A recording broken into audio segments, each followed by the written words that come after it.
Good evening, and thank you all for joining us for this 13 Plus FastCast. I'm Mary Coleman. And I'm Dan Mars. Let's begin with some of your news headlines this evening. We're starting off on our website at KOLD.com.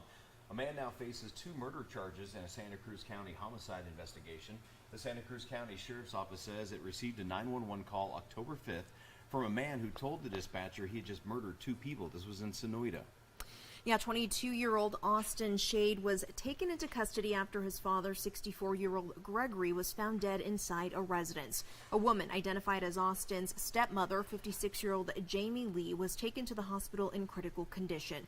The Santa Cruz County Sheriff's Office says she has died from her injuries. A search warrant was executed on Austin's residence in Tucson, and a journal was discovered where Austin described his intentions to kill the victims.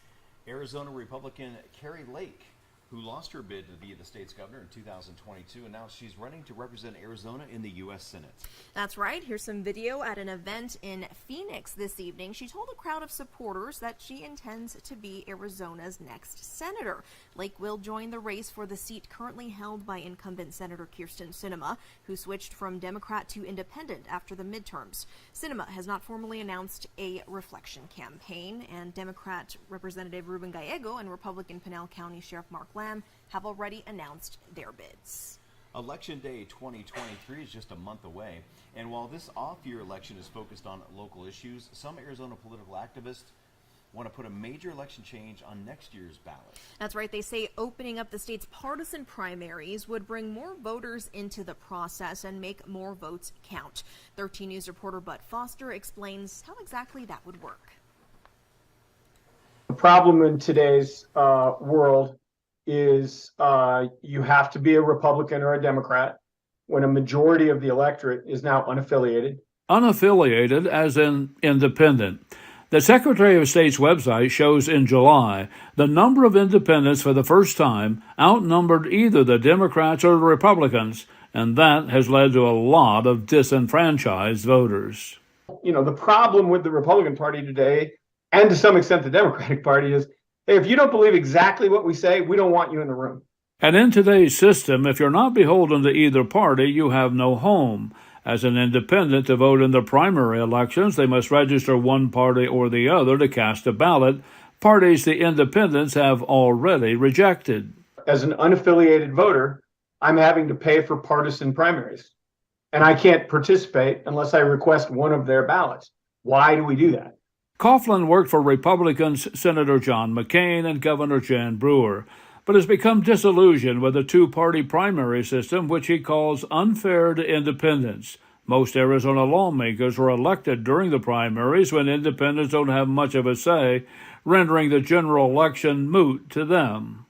We want to reduce those barriers to participation so anybody can access, an independent doesn't have to access a Republican or a Democratic ballot. Just give me a ballot and I'll vote on that ballot. And so we think that will increase voter participation. To do that, his group will need to gather nearly 390,000 signatures to get the Make Elections Fair initiative on next year's ballot. The primary would be nonpartisan, and voters would vote for one candidate on one ballot with the names of all the candidates, regardless of party. What the primary thrust of our initiative is to make sure that there are no partisan primaries anymore, that we eliminate all partisan influence in the primary, and we allow everybody to compete on an equal footing. That's a significant cultural change from where we are today. Which could lead to more moderate candidates, less gridlock, and more compromise than the current system. Because the system rewards partisanship. It rewards extreme points of view. It does not honor problem solving.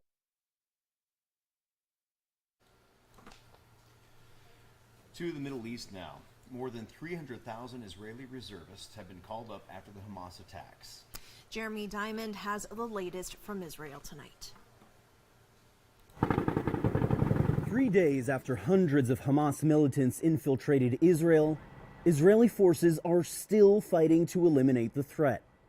We are here right outside of the Israeli town of Mifalsim, where we have been hearing repeated exchanges of gunfire over the last 10 minutes or so. These exchanges We haven't seen who exactly they are between, but we do know that Israeli forces have been continuing to try and clear some of these Israeli towns around the Gaza Strip from those Hamas militants. The IDF later confirming they killed 2 Hamas terrorists in the battle. But minutes after it ended, Israeli defense forces rushing a casualty into an ambulance. Okay, we're going. Okay. But the soundtrack to life in most Israeli communities around the Gaza Strip today wasn't gunfire, but rockets. In Sderot, the booms punctuate the stillness of the day. We've just come into a shelter here where we can take cover from these Iron Dome interceptions, and of course they're intercepting active rockets coming in from Gaza. The booms are very loud, they are directly overhead. 20 minutes later, another barrage of rockets headed for the city of Ashkelon. All right, we're in the city of Sderot where we can now see that barrage that Hamas promised at 5 p.m. Appearing to head over in the direction of Ashkelon. Now that is exactly where Hamas officials said about an hour ago that they would fire rockets in that direction. But there is also another sound in towns like Sderot. Israeli troops and reservists mobilizing to the Gaza front. Part of a massive call-up of more than 300,000 reserve troops. Preparations for a potential ground invasion of Gaza. For some, this moment feels different. Then we came in with a concept of full control. This one started with much more obviously confusion, and the playing field is different. That's certainly.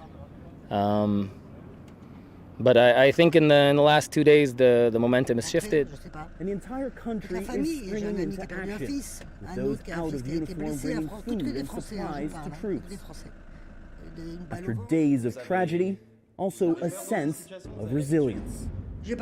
I'm not afraid at all, she said. When it will be my time, it will be my time.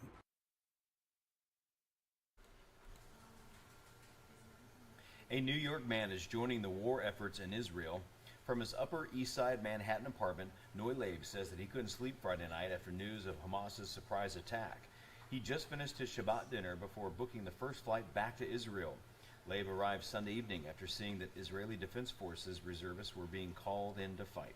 The Israeli Canadian has lived in the U.S. for 3 years and founded a tech startup in New York. The 32-year-old says he moved to Israel at age 18 to volunteer with the IDF. Leib says he is a machine gunner in an elite paratroopers unit. Leib and his 2 brothers have returned to base and are preparing for war.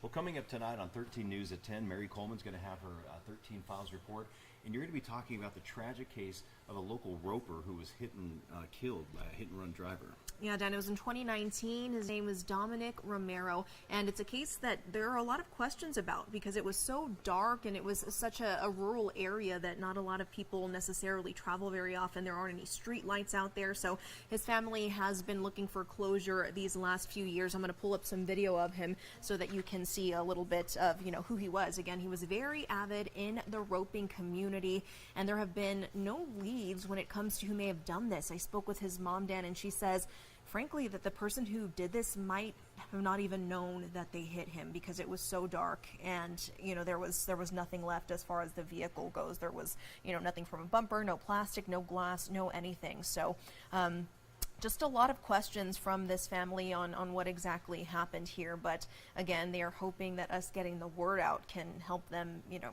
find any little bit of information out to see where they can go with the investigation. Well, hopefully your report tonight at 10 could help to lead to some new tips for the investigators. Absolutely, and I'm really excited about this one to tell you what his mom is doing. You see her on the horse there. There's a really interesting story behind why she is on the horse and what she's doing to honor his memory. So be sure to tune in tonight on 13 News Live at 10, and we will have that story for you.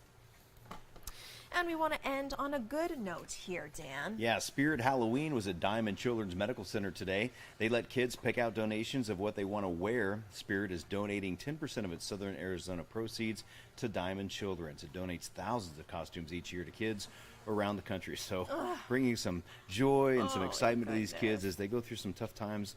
And it's just so wonderful to see them getting dressed up and get to see the really cool costumes of the visitors as well, too. Absolutely. I love it. A great story there. I mean, come on. It's almost Halloween. It Even is. adults like it, so why not let these kids have a little fun as well?